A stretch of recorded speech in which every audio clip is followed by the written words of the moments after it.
Hello, ഞാൻ നമ്മുടെ big boss season 6നെ കുറിച്ചിട്ട് ഒരു വീഡിയോ ചെയ്തിട്ടുണ്ടായിരുന്നു. ആ വീഡിയോയിൽ കോമണേഴ്സ്, നമ്മുടെ ആദ്യത്തെ കണ്ടസ്റ്റൻസ് ആരാന്നുള്ളതിന്റെ പ്രൊമോ വന്നു. അതായത് രണ്ട് കോമണർ ആയിട്ടുള്ള രണ്ട് പേരെയാണ് കാണിച്ചത്. അപ്പൊ അതിന്റെ അപ്പം തന്നെ ഞാനൊരു വീഡിയോ ചെയ്തു. പക്ഷെ അന്ന് ഞാൻ അതിന്റെ തമ്പനയിൽ ഇട്ടത് കോമണർ അല്ല എന്ന് പറഞ്ഞിട്ടായിരുന്നു കേട്ടോ. അതെനിക്ക് അന്നേ അങ്ങനെ ഫീൽ ചെയ്തു. പക്ഷെ അതിൽ ഒരാളെ കുറിച്ച് ഞാൻ ഡീറ്റെയിൽസ് പറഞ്ഞിട്ടുണ്ടായിരുന്നുള്ളൂ, മറ്റൊരാളെ കുറിച്ച് ശരിക്കും അങ്ങോട്ട് അറിയണ്ടായിരുന്നില്ല. അപ്പോ എനിക്ക് ഒരു കമന്റ് ഇട്ടു, ഒരു ചേട്ടൻ കമന്റ് ഇട്ടിട്ടുണ്ടായിരുന്നു, നിഷാന പറഞ്ഞവരെ കുറിച്ചിട്ട്. പിന്നെ ഒരു വീട്ടമ്മയാണ്, പക്ഷെ ഭയങ്കര ട്രാവലറാണ് എന്നൊക്കെ പറഞ്ഞിട്ട് എനിക്ക് കമന്റ് ഡീറ്റെയിൽസ് പറഞ്ഞു തന്നിട്ടുണ്ടായിരുന്നു, കമന്റിലുണ്ടായിരുന്നു. അപ്പൊ ഞാൻ ഇൻസ്റ്റഗ്രാമിൽ അവരെ കുറിച്ചിട്ട് പോയി നോക്കി. അപ്പൊ അവർക്കൊരു 4000 എബോ ഫോളോവേഴ്സ് ഒക്കെ ഉള്ള ഒരു ലേഡിയാണ് അവര്. പിന്നെ എന്താ പറയാ, ഭയങ്കര ട്രാവലറാണ്. ഒരുപാട് രീതിയിൽ എന്താ പറയാ സോഷ്യൽ മീഡിയയിൽ ഉള്ള ഒരു ആളാണ് നിഷാന.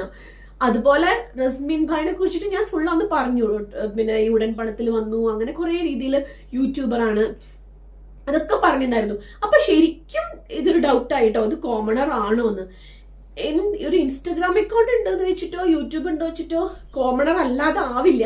പക്ഷേ എന്നാലും എന്റെ ഒരു തോന്നലാണ്, നമ്മൾ ഇങ്ങനെ ഒരു ചാൻസ് ഉള്ള സ്ഥിതിക്ക് സാധാരണക്കാരായവർക്ക് ചാൻസ് കൊടുത്താ അതിൽ നിന്ന് ഒരാളെ സെലക്ട് ചെയ്ത, അപ്പൊ കഴിഞ്ഞ പ്രാവശ്യം ഗോപികേനെയൊക്കെ സെലക്ട് ചെയ്ത പോലെ, എയർടെല്ലായിരുന്നു അത്, സെലക്ട് ചെയ്ത പോലെ ഒരാളെ സെലക്ട് ചെയ്തിരുന്നെങ്കിൽ അവർക്കൊരു ചാൻസ്, ഒരു അവസരം ആവില്ലായിരുന്നോ? അവർക്കൊരു വലിയ ഹെൽപ്പായിരുന്നു.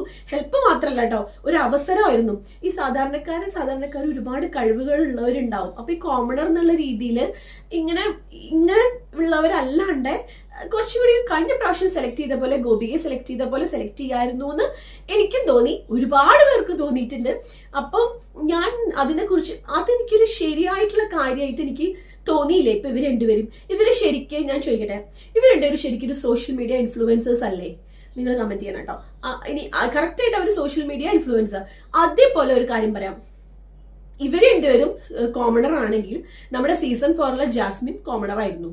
കാരണം ഇത്രയ്ക്ക് തന്നെ ജാസ്മിനും എല്ലാവരും ഉണ്ടായിരുന്നുള്ളൂ. ജാസ്മിൻ മാത്രമല്ല, എനിക്ക് തോന്നുന്നു നിമിഷയൊക്കെ കോമണർ ആയിരുന്നു എന്ന്. നമുക്ക് അറിയില്ലായിരുന്നു. ഇവർക്ക് ഇൻസ്റ്റാഗ്രാമിൽ കുറച്ച് ഇതുണ്ടായിരുന്നു, ഇവരൊരു ഫിസിക്കൽ എന്തൊക്കെയോ അങ്ങനെ ട്രെയിനർ ആയിരുന്നു, ഇത്രയൊക്കെ ഉണ്ടായിരുന്നുള്ളൂ. അപ്പൊ അവരൊക്കെ കോമണർ ആയിരുന്നു. അതുകൊണ്ട് ഇപ്രാവശ്യത്തെ ഈ സെലക്ഷനിൽ എനിക്കൊരു ഒരു സുഖം തോന്നിയില്ല. അതിൽ ഒരാളിപ്പോ നമ്മുടെ ഈ രണ്ട് കോമണേഴ്സ് പറഞ്ഞ രണ്ടുപേരിൽ ഒരാള് റസ്മിൻ ആണ്. പോസ്റ്റ് ഇതൊക്കെ ഇട്ടിട്ടുണ്ട്, സ്റ്റോറി ഇട്ടിട്ടുണ്ട്. എന്താന്ന് വെച്ചാൽ രേവതിയില്ലേ, നമ്മുടെ ബിഗ് ബോസിന്റെ റിവ്യൂ ചെയ്യുന്ന രേവതി, അവരുടെ വീഡിയോ ഇങ്ങനെ കണ്ടുകൊണ്ടിരിക്കുന്ന സ്റ്റോറി ഇട്ടിട്ടുണ്ട്. ഇപ്പൊ തന്നെ അതുകൊണ്ട് അവർക്ക് ഗ്രൂപ്പുകൾ സ്റ്റാർട്ട് ചെയ്തിട്ടുണ്ട് തോന്നുന്നു, ഫാൻ പേജ് ഒക്കെ ഉണ്ടാക്കാലോ.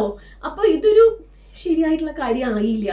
ഒരു കോമണർ എന്ന് പറഞ്ഞാൽ ശരിക്കും ഒരു കോമണറെ തന്നെ എടുക്കണമായിരുന്നു എന്നൊരു ഒരു അഭിപ്രായം.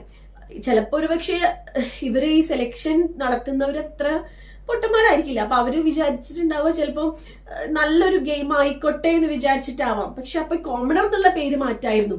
കോമണർ എന്നുള്ള സ്ഥാനത്തേക്ക് വേറെ എന്താ പറയാ, സാധാരണക്കാരായ ശരിക്കും നമുക്ക് കോമണറാ തോന്നണേ ആൾക്കാരെ സെലക്ട് ചെയ്യായിരുന്നു എന്ന് എനിക്കൊരു അഭിപ്രായം കേട്ടോ. അപ്പൊ ഞാൻ പറഞ്ഞു വരുന്നുണ്ടെന്ന് വെച്ചാൽ, ഇങ്ങനെ ഇൻസ്റ്റഗ്രാമിൽ കുറെ ഫോളോവേഴ്സും യൂട്യൂബ് ചാനലും അതുപോലെ ഇങ്ങനെ സോഷ്യൽ മീഡിയ ഇൻഫ്ലുവൻസർ ഒന്നും അല്ലാത്ത ഏതെങ്കിലും ആൾക്കാരെടുത്ത് അവർക്ക് അവരുടെ കഴിവ് തെളിയിച്ച് നമുക്ക് അവരെ ഇഷ്ടപ്പെട്ട് അവരെ നമുക്ക് എൻകറേജ് ചെയ്ത് അങ്ങനെ കൊണ്ടുവരായിരുന്നു എന്നൊരു തോന്നൽ. അത്രയേ ഉള്ളൂ. അതുകൊണ്ട് ഇത് എനിക്ക് അത്ര ആ സെലക്ഷൻ അത്ര ഇഷ്ടപ്പെട്ടില്ല. ഇനി നിങ്ങളുടെ അഭിപ്രായം പറയൂ. നിങ്ങൾക്കൊക്കെ എന്താ തോന്നിയെന്നുള്ള അഭിപ്രായം പറയൂ.